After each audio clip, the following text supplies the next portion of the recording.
Welcome, welcome everyone. Today we are going to cover Sana, a novel by Vikas Sharma.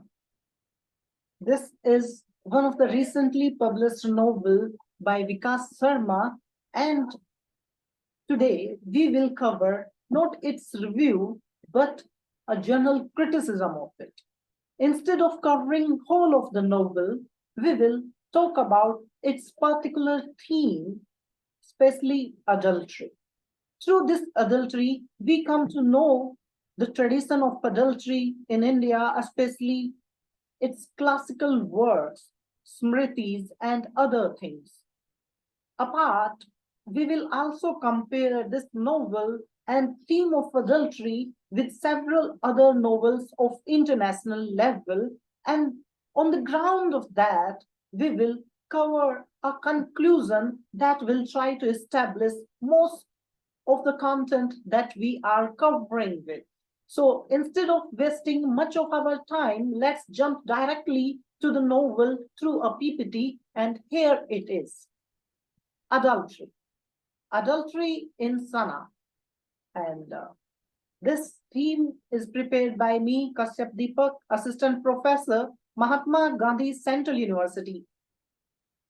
And this is what we are covering through theme.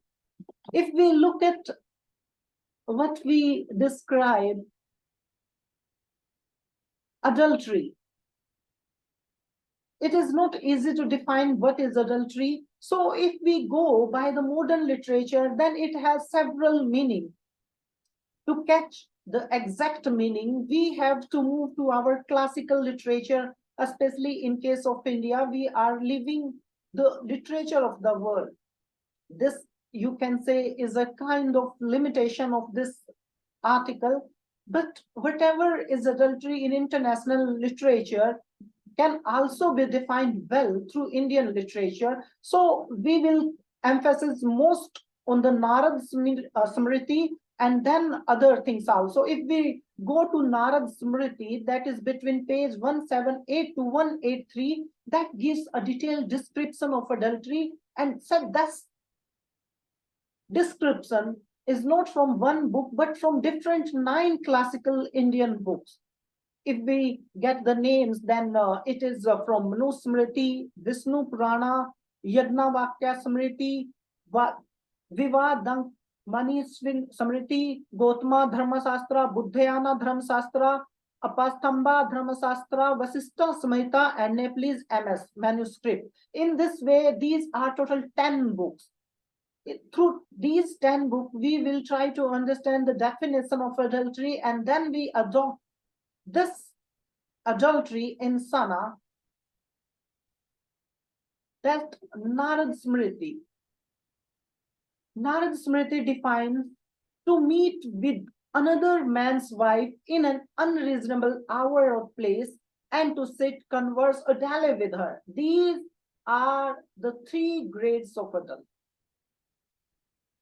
The book goes on, when a woman and a man have a meetings at the confluence of 2 rivers, at a ghat, in a garden, or in park, it is also termed adultery.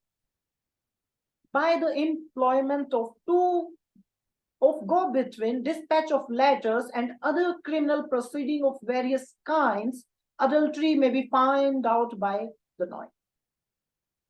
If one touches a woman in a place where it is improper, or to touch her, or allow himself to be touched in such a spot, all such acts done with mutual consent are declared to be adultery. Bestowing attention on a woman, sporting with her, touching her ornaments and clothes, sitting with her on a bed, all such acts are also declared to be adulterous.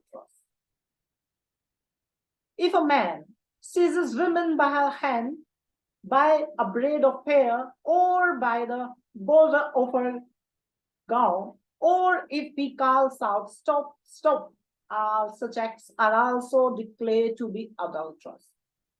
These are part of Narad Smriti, but this is not enough. The definition of adultery is so long, which we cannot cover here, but as we say that we can find it 1782 to 183 pages. And if we look at these overall 9 books, including, if excluding Nada Smriti or these 10 books, then we can say that after extensive reading of these 9 books and Narada Smriti, that is total 10, one can divide adultery in Indian society in 3 different levels, that is verbally, physically, and mentally. The mental variety is known as the coward kind, but the physical kind is thought to be the most. There are several punishments related to this adultery, which we will not talk here. Otherwise, it would be more detailed.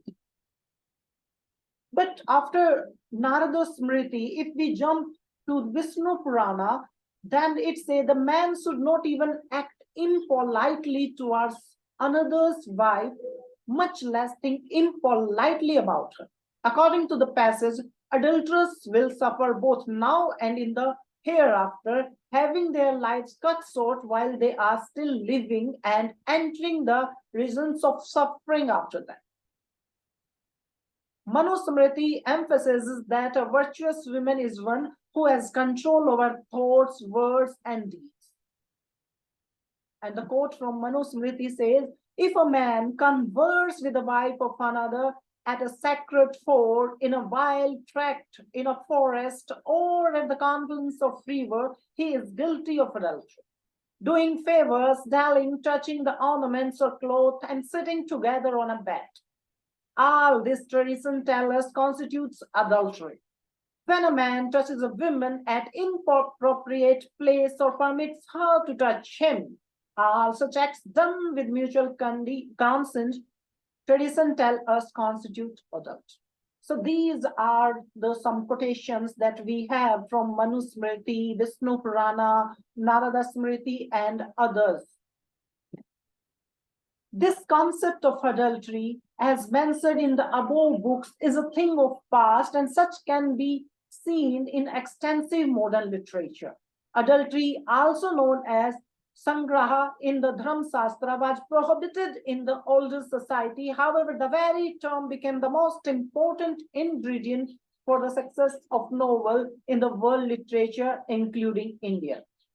The clash of tradition and modernism is more rampant in last 100 years. Several novelists mention this and criticize it, but in the end, they prefer traditionals. Bill Overton mentioned in the preface that such writings are based on a plot in which a married woman from a middle class or upper class is seduced by an unmarried woman or vice versa. Raja Rao's Serpent and the Rope is such type of novel, but the hero prefers traditionalism by choosing good. Anand Murthy's Samskara and D.F. Karka's There Lay the City are its another type. Amid the clash between traditionalism and modernism, the writer and heroes enjoy the latter, but in the end, settled with the former. The new emerging novelists return to those themes, especially in gender roles. The younger generation often commit mistakes and then tries to improve them by returning to tradition. All such is noted in literature.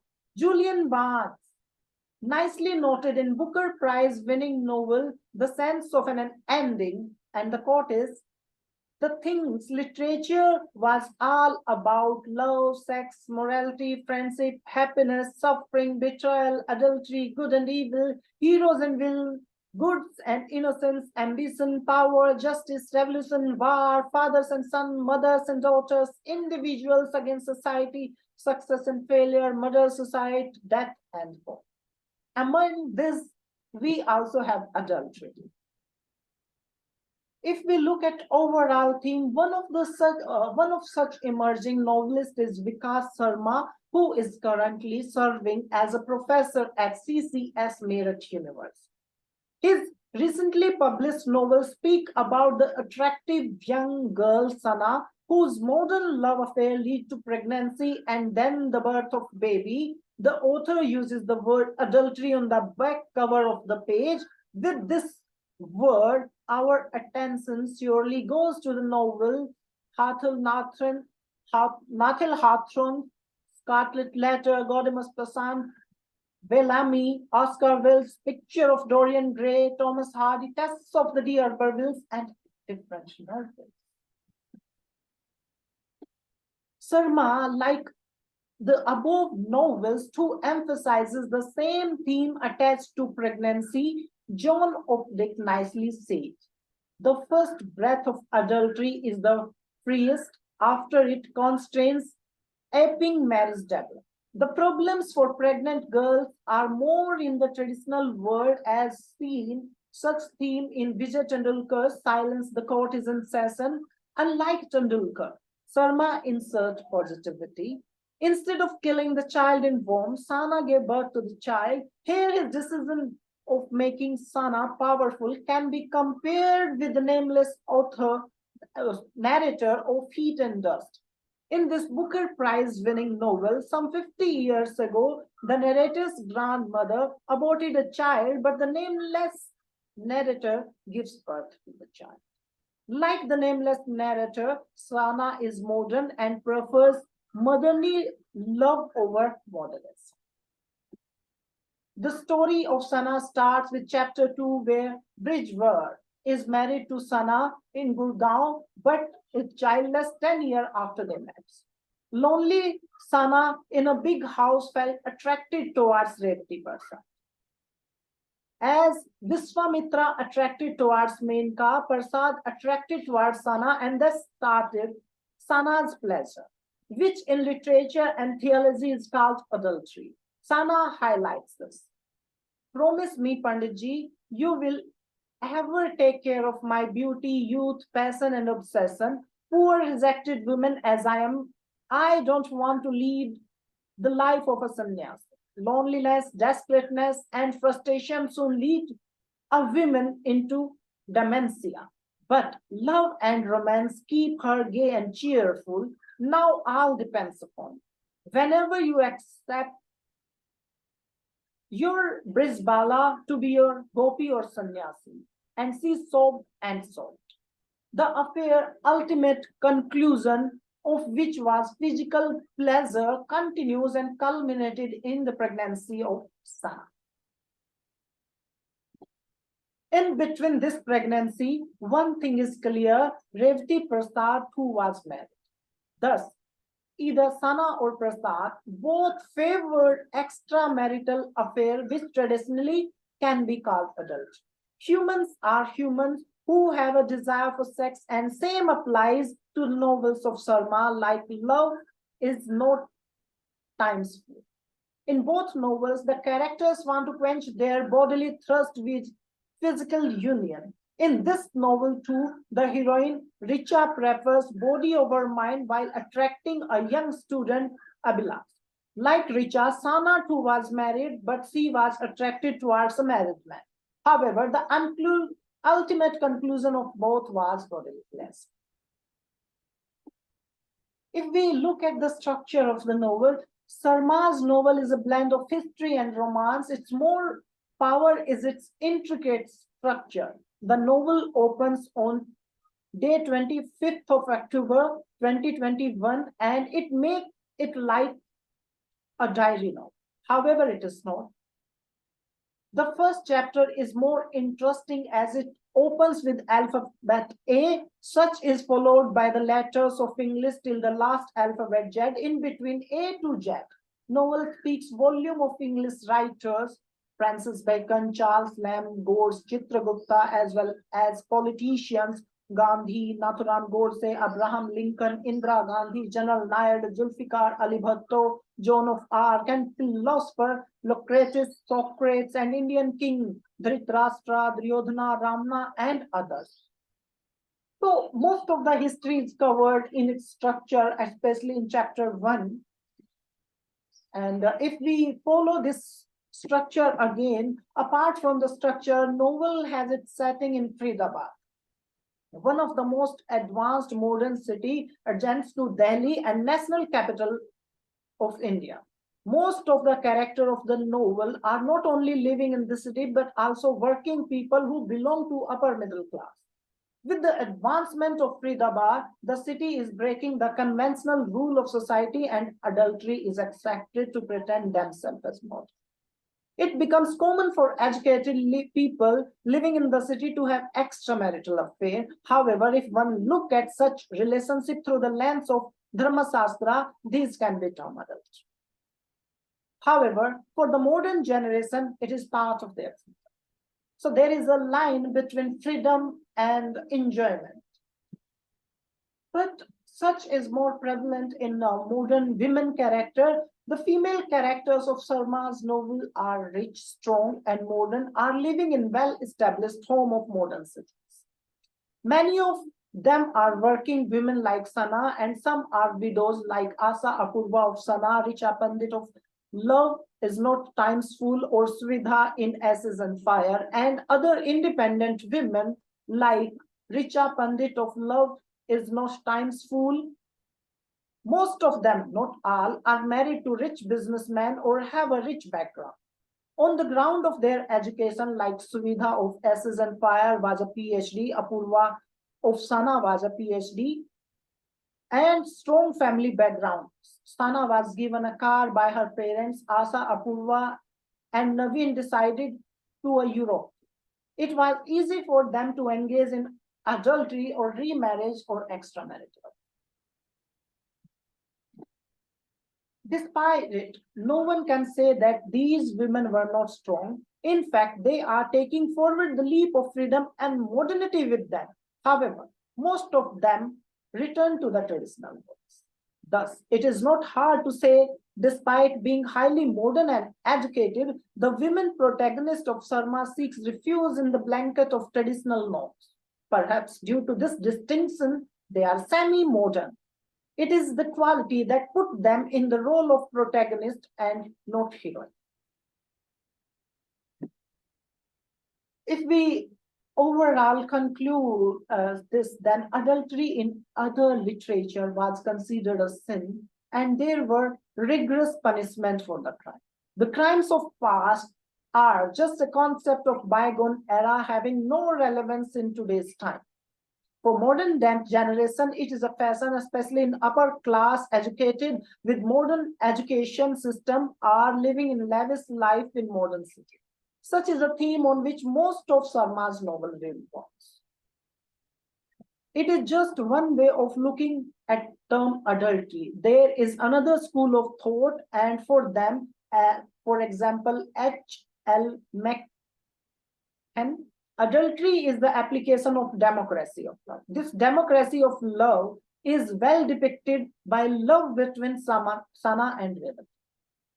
Views of Mencken favored by Kurt Wanger in novel Hocus Pocus by adding, my own feeling is that if adultery is wickedness, then so is food. Both make me feel so much better afterwards. So this is what we define in this novel. And if we look at its opening, then it is very interesting to see the way it starts on the day and having been defined by the structure. And even if we look at the back cover, then adultery is very well mentioned by the author.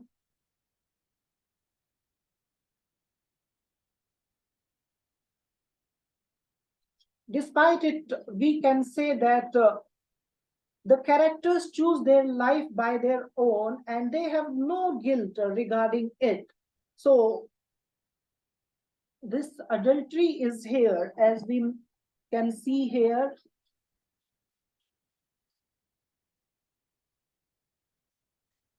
If things are going right, or we can see it adultery. Apart, if we look at the length, this is not very long novel, having some 184 pages. One can finish it in 2-3 hours, and It is published by Diamond Books, not much. It costs also some 200 or 300 rupees. 250 is the print price. You can have it somewhere around 200. And this is what we have in this novel. It is a recommended novel. You can read it if you prefer modern literature of love, romance, and adultery. It will give you a sense of satisfaction. Although action is very fast, by the second chapter, we find that they develop a relationship between the Sana and Revati Prasad, and in by the end of chapter, we know that there is something more than human between them. They are enjoying. So action is very fast. In that sense, if you prefer fast reading of the text and speedy action, you can read this novel. So this is what we have for today. We will return again with some other work. Till then, thank you.